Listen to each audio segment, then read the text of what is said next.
ಸಂಪದಾಲೇಖ್ಯ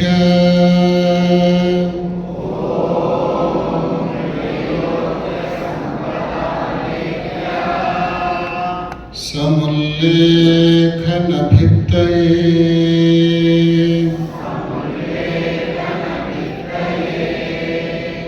ಸಚ್ಚಿದಾನಂದ ರೂಪಾಯ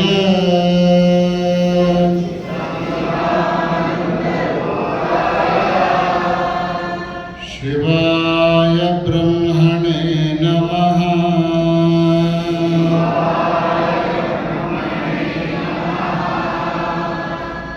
ಯಾಮಾಹ ಸರ್ವಲೋಕಾನಾಂ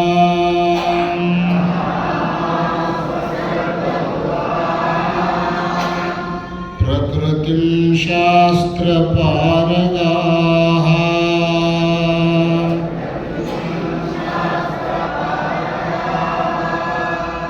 ತಾಂ ಧರ್ಮಚಾರಿಣೀಂ ಶಂಭೋಃ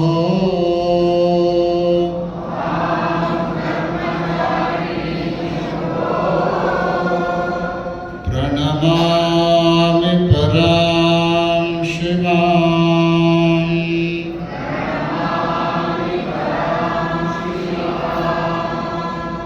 ಓಂ ಅಸತೋ ಮಾ ಸದ್ಗಮಯ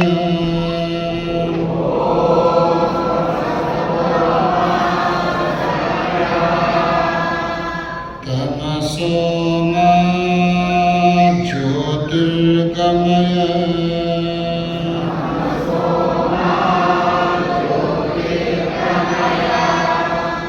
ಮೃತ್ಯೋರ್ಮಾ ಅಮೃತಂ ಗಮಯ.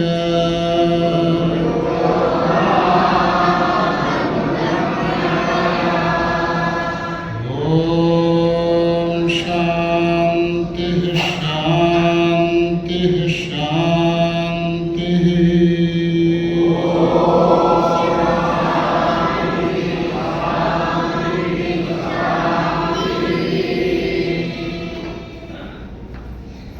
ಓಂ ಶಕ್ತಿ ವಿಶಿಷ್ಟ ಪರಬ್ರಹ್ಮಣೇ ನಮಃ.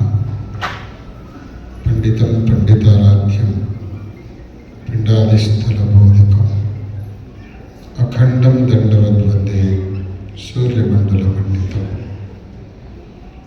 ಸದಾ ಸ್ಮರಣೀಯರಾದ ಶ್ರೀಶೈಲ ಪೀಠದ ಗುರು ಪರಂಪರೆಯನ್ನು ಭ್ರಮರಾಂಬ ಮಲ್ಲಿಕಾರ್ಜುನ ಸ್ವಾಮಿಯರನ್ನು ಮನದಲ್ಲಿ ನೆನೆದು ಗುರು ಪೌರ್ಣಿಮೆಯ ಪ್ರಯುಕ್ತ ಜರುಗಿಕೊಂಡು ಬರುತ್ತಿರುವ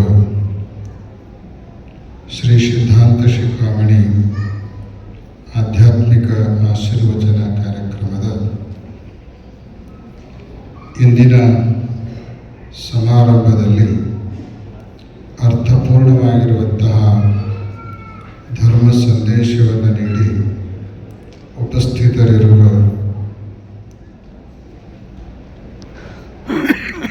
ಎಲ್ಲ ಶ್ರೀಗಳವರೇ, ರಾಜಕೀಯ ಧುರೀಣರೇ, ಉಪನ್ಯಾಸಕರೇ, ಸಮಿತಿಯ ಎಲ್ಲ ಪದಾಧಿಕಾರಿಗಳೇ, ಮಾಧ್ಯಮದ ಪ್ರತಿನಿಧಿಗಳವರೇ, ನೆರೆದಿರುವ ಸಮಸ್ತ ಸದ್ಭಕ್ತ ಮಹಾಜನಗಳೇ, ಮಾತೆಯರೇ ಹಾಗೂ ಮುದ್ದು ಮಕ್ಕಳು, ಗುರುಕಾರುಣ್ಯ ಸ್ಥಳದ ಇಂದಿನ ಶ್ಲೋಕವನ್ನು ಕೆರೂರು ಚಲನಚಿತ್ರದ ಶ್ರೀಗಳು ಅತ್ಯಂತ ಸಮರ್ಪಕವಾಗಿ ವಿಶ್ಲೇಷಣೆಯನ್ನು ಮಾಡಿದ್ದಾರೆ.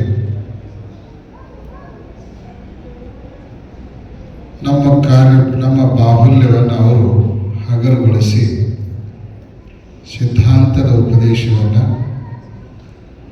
ಅವರ ಸ್ವಭಾವಗತವಾಗಿರುವಂಥ ವಿನೋದಾಮೃತವನ್ನು ಕೂಡ ನಿಮ್ಮೆಲ್ಲರಿಗೆ ಉಣಿಸಿದ್ದಾರೆ.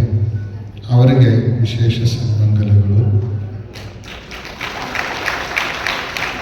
ಸರ್ಪಭೂಷಣ ಮಠದ ಶ್ರೀಗಳವರು ಇಷ್ಟಲಿಂಗ ಸ್ಥಾವರ ಲಿಂಗಗಳನ್ನು ಹೆಂಗೆ ಬ್ಯಾಲೆನ್ಸ್ ಮಾಡಬೇಕು ಅನ್ನೋದನ್ನು ಕುಟುಂಬದ ಗೃಹಿಣಿಯ ಉದಾಹರಣೆಯ ಮೂಲಕ ಮಾರ್ಮಿಕವಾಗಿ ಹೇಳುವ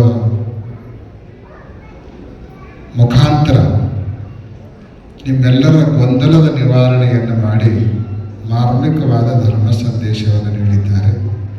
ಅವರಿಗೂ ಅನಂತ ಸನ್ಮಂಗಲಗಳು. ನಾಗಲಾಪುರ ಮಠದ ಶ್ರೀಗಳವರು ವೇದಿಕೆಯನ್ನು ಅಲಂಕರಿಸಿದ್ದಾರೆ. ಒತ್ತಡವನ್ನು ನೋಡಿ ಸಮಯದಾನವನ್ನು ಮಾಡಿ ನಿಜವಾಗಲೂ ಹಿರಿಯತನವನ್ನು ದೊಡ್ಡಸ್ತಿಕೆಯನ್ನು ತೋರಿದ್ದಾರೆ. ನಾವು ಬೆಂಗಳೂರಿಗೆ ಬಂದ ಕೂಡಲೇ ಅವರು ಮಠಕ್ಕೆ ಹೋಗಿ ಮುಖ ಮಾಡಿ ಅಲ್ಲಿ ಒಂದು ಕಾರ್ಯಕ್ರಮವನ್ನು ಮುಗಿಸ್ಕೊಂಡು ಬಂದ್ವಿ. ಶ್ರೀಗಳು ಮಠ ಬಹಳ ಚೆನ್ನಾಗಿ ಕಟ್ಟಿದ್ದಾರೆ. ಅದಕ್ಕಿಂತಲೂ ಚೆನ್ನಾಗಿ ಆ ಭಾಗದ ಭಕ್ತರ ಮನಸ್ಸನ್ನು ಕಟ್ಟುವ ಕಾರ್ಯವನ್ನು ಕೂಡ ಶ್ರೀಗಳವರು ಮಾಡಿದ್ದಾರೆ. ನಿಜಕ್ಕೂ ಜಗದ್ಗುರುಗಳವರಿಗೆ ಬಹಳಷ್ಟು ಸಂತೋಷ ಉಂಟಾಗಿದೆ.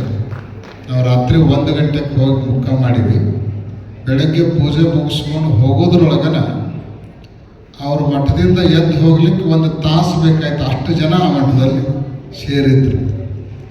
ಅಷ್ಟು ಜನರನ್ನು ಸೇರಿಸಿ ಇವತ್ತು ಭಕ್ತರ ಉತ್ತಮ ನೆಟ್ವರ್ಕನ್ನು ಶ್ರೀಗಳವರು ಕಟ್ಟಿಕೊಂಡಿರೋದು ಒಳ್ಳೆಯ ಬೆಳವಣಿಗೆ. ಅವರಿಗೂ ಕೂಡ ಸನ್ಮಂಗಲಗಳನ್ನು ಹಾರೈಸ್ತಾ ಇದ್ದೇವೆ. ಬೆಂಗಳೂರು ಯಶವಂತಪುರ ಭಾಗದ ಪ್ರತಿಷ್ಠಿತ ಶಾಸಕರು ಮಾಜಿ ಸಚಿವರಾಗಿರುವಂತಹ ಸನ್ಮಾನ್ಯ ಎಸ್ ಟಿ ಸೋಮಶೇಖರ್ ಅವರು ವೇದಿಕೆಯಲ್ಲಿ ಉಪಸ್ಥಿತರಿದ್ದಾರೆ. ರಾಜಕೀಯ ಮುತ್ಸದ್ದಿಗಳಾಗಿರೋದರ ಜೊತೆಗೆ ಶ್ರೇಷ್ಠ ಕ್ರಿಯಾಶೀಲ ಆದರ್ಶ ರಾಜಕೀಯ ಮುಖಂಡರು, ಧರ್ಮನಿಷ್ಠ ರಾಜಕಾರಣಿಗಳು ಇವತ್ತು ಕಾರ್ಯಕ್ರಮಕ್ಕೆ ಬರಬೇಕು ಅಂತ ಹೇಳಿ ತಿಳಿಸಿದಾಗ ಅವರು ಸುಮ್ಮನೆ ಬಂದಿಲ್ಲ. ಒಂದು ಕಾರ್ಯಕ್ರಮ ನಡಿಬೇಕು ಅಂದರೆ ಅದಕ್ಕೆ ಅದರದೇ ಆಗಿರುವಂಥ ಅಗತ್ಯತೆಗಳಿರ್ತಾವೆ ಅನ್ನೋದನ್ನು ಮನಗಂಡು ಕೇವಲ ವಾಗ್ದಾನ ಮಾಡಲಿಲ್ಲ, 2 ಲಕ್ಷ ರೂಪಾಯಿಗಳನ್ನು ಇವತ್ತು ಕೊಟ್ಟು ಸಮಿತಿಯ ಸಂಕಲ್ಪದ ಟಾರ್ಗೆಟನ್ನು ರೀಚ್ ಮಾಡಿದ ಕೊನೆ ದಾನ ಯಾರ್ದು ಅಂದರೆ ಅದು ಎಸ್ ಟಿ ಸೋಮಶೇಖರ್. ಅವರಿಗೂ ಕೂಡ ಅನಂತ ಸನ್ಮಂಗಲಗಳನ್ನು ಹಾರೈಸ್ತಾ ಇದ್ದೇವೆ. ನಮ್ಮ ವೀಣಾ ಕಾಶ್ಯಪ್ನವರು ನಮ್ಮ ಭಾಗದವರು, ಅಖಿಲ ಭಾರತ ವೀರಶೈವ ಲಿಂಗಾಯತ್ ಮಹಾಸಭೆಯ ರಾಷ್ಟ್ರೀಯ ಮಹಿಳಾಧ್ಯಕ್ಷರು. ಇವತ್ತು ಎಲ್ಲ ಕಡೆಗೂ ಸಂಚಾರ ಮಾಡಿ ಸಮಾಜವನ್ನು ಕಟ್ಟುವ ಕಾರ್ಯದೊಳಗೆ ತಮ್ಮನ್ನು ತಾವು ತೊಡಗಿಸಿಕೊಂಡಿದ್ದಾರೆ.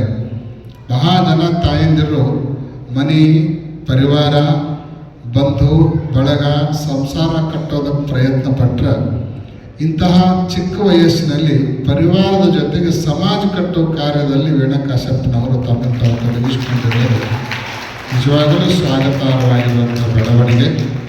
ಈ ಕಾರ್ಯಕ್ರಮಕ್ಕೆ ನಂದು ಒಂದು ಸೇವೆ, ನನ್ನ ಪರಿವಾರದ್ದು ಒಂದು ಸೇವೆ ಇರಬೇಕಂತ ಹೇಳಿ ಅವರು 2 ಲಕ್ಷ ರೂಪಾಯಿಗಳನ್ನು ವಾಗ್ದಾನ ಮಾಡಿ ಮಹಾಸಭೆಯಿಂದ ಒಳ್ಳೆಯ ವಿಚಾರಗಳನ್ನು ವ್ಯಕ್ತ ಮಾಡಿದ್ದಾರೆ. ಅವರಿಗೂ ಅನಂತ ಸನ್ಮಂಗಲಗಳನ್ನು ಹಾರೈಸೋದರ ಜೊತೆಗೆ ಭವಿಷ್ಯದಲ್ಲಿ ಅವರ ರಾಜಕೀಯ ಜೀವನ ಉಜ್ವಲ ಆಗಲಿ ಅಂತ ತಿಳ್ಕೊಂಡು ಕೂಡ ಈ ಸಂದರ್ಭದಲ್ಲಿ ನಾವು ಭಾವಿಸ್ತಾ ಹಾರೈಸ್ತಾ ಇದ್ದೇವೆ. ಹಾಗೆಯೇ ನಮ್ಮ DS ಮ್ಯಾಕ್ಸ್ ದಯಾನಂದ್ ಅವರು ಪ್ರತಿ ವರ್ಷ ಕಾರ್ಯಕ್ರಮದಲ್ಲಿ ಬಂದು ತಮ್ಮದೇ ಆದ ಕೊಡುಗೆಯನ್ನು ಕೊಡೋದರ ಜೊತೆಗೆ ಸಾಕಷ್ಟು ಬಡವರಿಗೆ ಮನೆ ಕಟ್ಟುವ ಕಾರ್ಯವನ್ನು ಮಾಡಿ ಒಳ್ಳೆಯ ಆದರ್ಶ ವ್ಯಕ್ತಿತ್ವವನ್ನು ರೂಢಿಸಿಕೊಂಡಿದ್ದಾರೆ. ಅವರಿಗೂ ಕೂಡ ಸನ್ಮಂಗಲವನ್ನು ಹಾರೈಸ್ತಾ ಇದ್ದೇವೆ. ಇವತ್ತು ನೀವೇನು ಚಿತ್ರ ಪ್ರದರ್ಶನವನ್ನು ವೀಕ್ಷಣೆ ಮಾಡೋರದಿರಿ, ಅದಕ್ಕೆ ಸ್ಪಾನ್ಸರ್ ಮಾಡಿ ದಾನಿಗಳ ಯಾದಿಯೊಳಗೆ ನಾನು ಇದ್ದೀನಿ ಅಂತ ತಿಳ್ಕೊಂಡು ಅಖಿಲ ಭಾರತ ವೀರಶೈವ ಲಿಂಗಾಯತ್ ಮಹಾಸಭೆ ಯುವ ಘಟಕದ ಅಧ್ಯಕ್ಷರಾಗಿ ಎಲ್ಲ ಕಡೆಗಳು ಉತ್ತಮ ಸೇವೆಯನ್ನು, ಸಮಾಜ ಸಂಘಟನೆಯನ್ನು ಮಾಡಲಿಕ್ಕೆ ತಮ್ಮನ್ನು ತಾವು ತೊಡಗಿಸಿಕೊಂಡಿರುವಂಥ ಮನೋಹರ್ ಅಬ್ಬಿಗೇರಿ ಅವರು ಕೂಡ ಉಪಸ್ಥಿತರಿದ್ದಾರೆ. ಇಲ್ಲಿ ಅಷ್ಟೇ ಅಲ್ಲದೆ ಶ್ರೀಶೈಲದಲ್ಲಿ ನಾವೇನು ಯಾತ್ರಾ ನಿವಾಸ ಕಟ್ಟಬೇಕು ಅಂತ ಹೇಳಿ ಹೊರಟಿವಿ. 360 ರೂಮ್ಗಳನ್ನು ಕಟ್ತಾ ಇದ್ದೀವಿ. ಕೆಲಸ ಶುರುವಾಗಿದೆ, ಕಟ್ಟಡ ಪ್ರಾರಂಭ ಆಗಿದೆ. ಅಲ್ಲಿ ಕೂಡ ಒಂದು ರೂಮಿನ ಸೇವೆಯನ್ನು ಮನೋಹರ್ ಅಬ್ಬಿಗೇರಿ ಅವರು ವಾಗ್ದಾನ ಮಾಡಿದ್ದಾರೆ. ನಮ್ಮ ವೀಣಾ ಕಾಶ್ಯಪ್ನವರ ಭಕ್ತಿದೇವರಾಗಿರುವಂಥ ವಿಜಯಾನಂದ ಕಾಶ್ಯಪ್ನವರು ಅಂಕಿ ಸಂಖ್ಯೆ ಹೇಳಂಗಿಲ್ಲ, ದೊಡ್ಡ ಮಟ್ಟದಲ್ಲಿ ಸಹಾಯವನ್ನು ಮಾಡುವಂತಹ ಒಂದು ಆಶ್ವಾಸನೆಯನ್ನು ಶ್ರೀಶೈಲಕ್ಕೆ ಬಂದಾಗ ನೀಡಿದ್ದಾರೆ.